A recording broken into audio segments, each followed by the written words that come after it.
講解翻咧就呢個地母經啊，地母去教我哋啲乜嘢啊？即係大地之母啊，有啲乜嘢提醒我哋啦？地母經就講嘛，春夏水流洪啊嘛，魯衛就逢災疫啊嘛，谷蜀就益江東啊嘛，種植就宜高地啊嘛，低田就遭水沖，天蟲就見絲少，桑拓就漸成龍。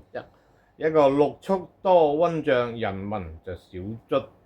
沖下，我呢個 channel 會分享好多唔同嘅資訊啦，去幫大家透過能量啦，同埋透過我哋中國古老嘅預測學啊、玄學入面啊呢啲統計數據去話俾我哋知就點樣可以掌握到嚟緊嘅日子過得令到自己可以心想事成啊，達成一啲效果啊，事業啊、感情啊、財富啊，都在於自己嘅掌握之內。想唔想掌握晒你自己身邊所有嘅資訊？所以今集就為大家去講解翻啦。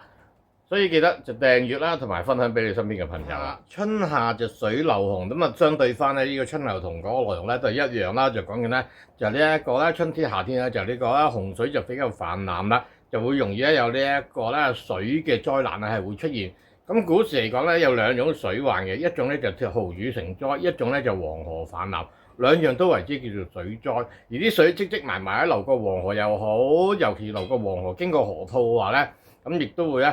天山融雪，亦都會造成咗有呢個水災出現，所以呢啲為之叫做流洪咯，即係一啲叫做水患咁解啦。魯衛就逢災疫，魯國、衛國即係呢一魯衛即係講緊就山東啦、河南啊、成啦嗰啲區域咁上下啲區域啦，咁古時叫魯或者叫衛啦，咁之前都解釋過啦，咁喺嗰啲地方就會容易有呢一個災難啦、水災啦，同埋會有呢個疫情出現。咁即係換句説話講如果用翻嗰個區域嚟講嘅話就大約就會係呢個東北區嘅地方就注意啦。所以留意下你屋企你自己間屋呢個東北區有冇呢一個災難數去到啦？尤其是會容易滋生細菌同埋就會口腔嘅病因為出現咗就係本身東北就係呢個八白土啦，代表咗我哋嘅背脊啦，代表咗我哋嘅小朋友啦。四係代表咗風啦，呢個四亦都屬於係木就飛咗呢個東北，所以會導致就係呢個東北區就會有呢一個損小口，即係令到小朋友會容易多病嘅。呢方面大家要注意同小，尤其是你嘅家居有小朋友咯，或者你哋照顧緊小朋友嗰啲家庭咯，注意啦。咁另外就谷蜀就益江東，反為我哋南方江東南方就比較即係長江下游成嗰方面就比較就係呢個豐收咗喎。咁梗係啦，今年個旺星九子離火就飛咗去呢一個東南區嘛，東南區就有呢一個四九木火通明喎，咁梗係豐收啦，梗係正啦。你所以而有冇把握你自己間屋呢一個東南區係咪一個旺位？你有冇去把握喺呢度製造你嘅生產性無論你嘅工作地方定係你嘅家居啦。如果你門口開東南就非常之恭喜你啦，因為今年有好多好事圍繞住你會發生咯，或者你嘅家屋企會有呢個吉慶之事咯。好啦，繼續講翻啦，種植就宜高地咁好啲好。不嬲嚟講其實即係基於水向低流我哋中國不嬲種嘅農田都偏向咗就好似梯級咁嘅，一級一級啲水流落去話令到層層疊都可以吸收到呢個水分嘅。咁但係今年因為容易有呢個水患所以就最好你嘅種嘅植物或者你嘅農作物就偏向一啲高嘅地方同樣一樣嘅道理同我哋做人一樣嘅。你今年你要睇嘢，你係用高處嚟去睇定係用平民化嘅角度去睇呢？如果你今年願意用一個高處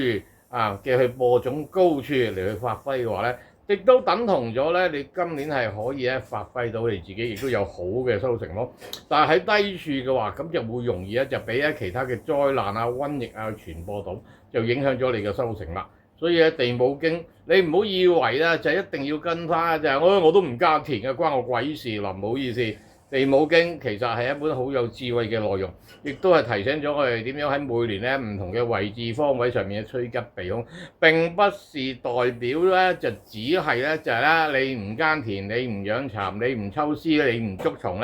就冇事。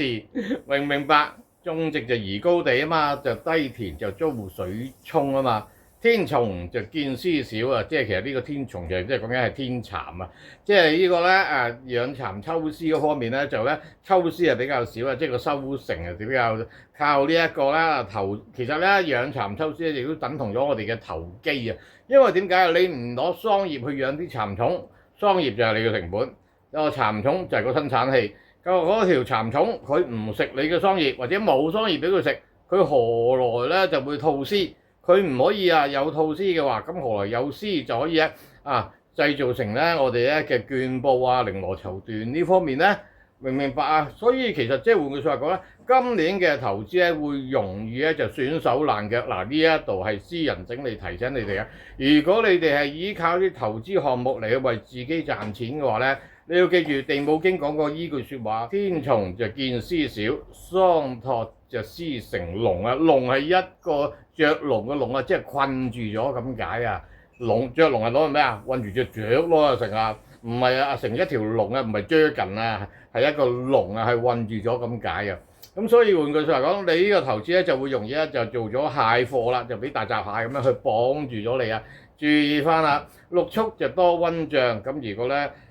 你係靠養即係呢個馬牛羊狗六畜嘅話咧，就會容易有呢個瘟疫病。咁同一樣嘅道理咧，就係咧就收成咧就比較少，因為好多咧就容易有唔同嘅瘟疫或唔同嘅病啦，就會咧瓜咗大部分啊，所以變相咗攞出嚟賣，咁你冇人攞啲爛嘅死咗啲攞條死魚出嚟當生魚咁賣噶嘛。俾你睇到都唔會買啦，係咪咁講啊？所以換句説話講咧，如果咧你係要投資喺呢啲播種而去等收成咧嘅叫做六畜即係其實簡單啲咁講，任何嘅投資咧都會容易就本大利小事倍就功半啊！呢個係地母提醒咗我哋咧去處理自己嘅金錢或者自己嘅投資嗰方面要注意嘅細節地方啊！亦都咧注意翻一樣嘢啦，佢人民就少卒中。卒咧就即係代表就係完結啦，咁即係換句話講咧，亦都唔係咁多即係死人冧樓咁多事成去出現啦。雖然講到咧就係歷史上面講緊赤馬紅羊咧，就有好多咧唔係轉朝換代咧，就係呢個天災人禍好難做到咧就風調雨順嘅。咁但係其實睇翻今年地母經提翻我哋都唔係咁恐怖啫，只不過一樣嘢就係我哋小心投資出嚟，即係換句話講，好好地處理我哋自己嘅金錢、我哋自己嘅資產同埋我哋點樣去發揮自己嘅財務嗰方面嘅運用咯。咁另外啦，隔離啦，地母弱啦，馬首值其歲，咁今年馬年啦，咪馬首值其歲咯。豐年就好田桑，其實講真啦，拉翻條平均數嘅話，你各樣嘢咧都會咧係有一個啦，平均地咧都係偏向咗係賺嘅，不過你可能咧就會坐過山車多風險事倍功半同你嘅預期你抌100萬就諗住賺50萬，但係可能抌100萬你可能賺得10零萬相對你嘅期望會係低咗咁解啫，就並唔係代表咗你一定係輸硬唔使咁驚住。咁另外咧就講緊咧就春夏就需防備要防備乜嘢咧？種植就怕流蕩即係換句話講豪雨成災就沖瓜咗啲田，咁結果咧啲農作物嘅收成咧就不在掌握咯，就係咁簡單。稻物就偏麻縮，就偏好而高光。咁簡單啲咁講，就所有嘅農作物我哋嘅投資都要人望高處都要擺高處嚟去睇，亦都講緊咧就係咧今時今日咧喺呢一個赤馬年咧，我哋做事我哋睇事要睇高一線啦。就唔好諗住就人做我做游水跑步做啲平民化嘅嘢，就諗住就有大嘅收穫。刀仔係鋸唔到大樹㗎，尤其是喺今年啲咁多豪雨成災，咁多水患喺度我哋應該諗緊點樣喺由高處嘅地方去攞高處嘅資源同埋攞高處嘅叫做元素嘅產物嚟去幫我哋咯。亦都提醒緊就係我哋唔好再係咁低膚淺去掌握自己嘅人生咯。地母經並不是一本